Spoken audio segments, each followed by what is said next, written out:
Chennur MLA Vivek వెంకటస్వామిపై అనుచిత వ్యాఖ్యలు చేస్తే సహించేది లేదన్నారు నియోజకవర్గ కాంగ్రెస్ నేతలు. పెద్దపల్లి బీజేపీ ఎంపీ అభ్యర్థి గోమాస శ్రీనివాస్ మరోసారి అనవసర ఆరోపణలు చేయొద్దని హెచ్చరించారు. వరి కొనుగోలు కేంద్రాలను సందర్శించే అర్హత బీజేపీ నేతలకు లేదన్నారు.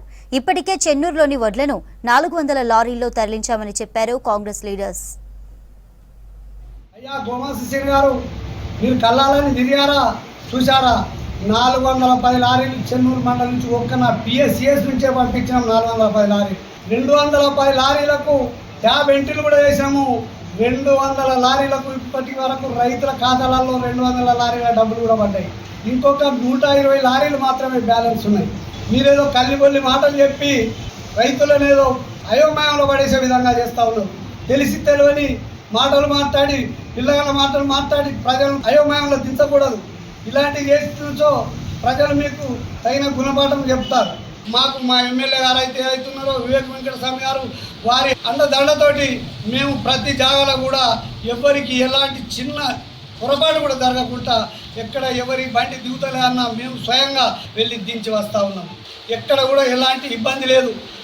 నాయకులు ఏదైతే గోమాస శ్రీనివాస్ గారు, అసలు ఆయనకి ఎవరు చుట్టాలు ఉన్నారు ఇక్కడ? ఆయనకు అసలు వ్యవసాయం గురించి తెలుసా?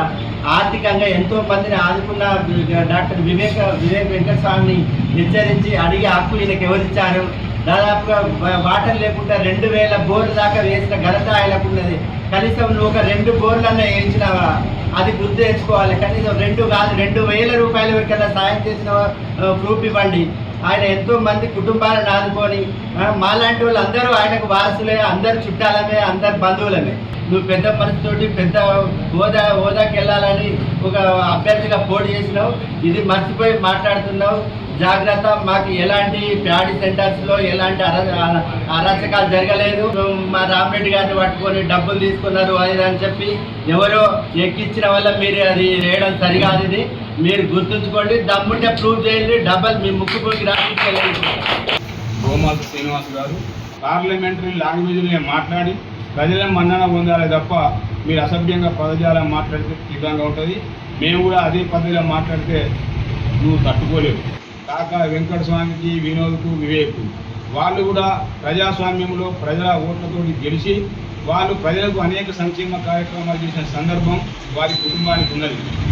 వారు ఏమి తెలియదు, నీకు ఎద్దు అంటే తెలియదు, కర్ర అంటే తెలియదు అని మాట్లాడినారు. కానీ వాళ్ళకి ఎద్దు తెలుసు, వ్యవసాయం తెలుసు, ఏ కట్ట తెలుసు, కష్టం తెలుసు, కార్మికులు తెలుసు, ఖర్చులకు తెలుసు. కాబట్టి ఆనాడు ఎన్టీపీసీలో అక్కడ పవర్ ప్లాంట్, ఫెర్టిలైజర్ ప్లాంట్ తెచ్చిన ఘనత మా వివేక్ సార్ దక్కింది. ఎవరు తెచ్చారు? రామగుండం ఎరువుల ఫెర్టిలైజర్ ఎవరు తెచ్చారు?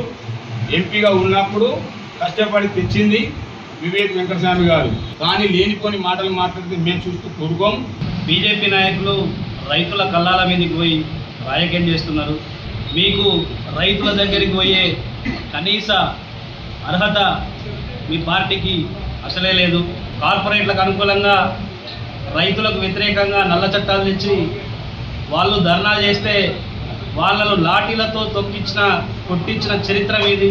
రాబోయే రోజులలో రైతులకు 2 లక్షలు రుణమాఫీ చేయబోయే పార్టీ. ఈరోజు కాంగ్రెస్ పార్టీ అంటేనే పేదల పార్టీ, రైతుల పార్టీ, కార్మికుల పార్టీ, కర్షకుల పార్టీ. ఆ పార్టీ మీద మీరు నిందలు వేసే హక్కు, అధికారం మీకేమాత్రం లేవు.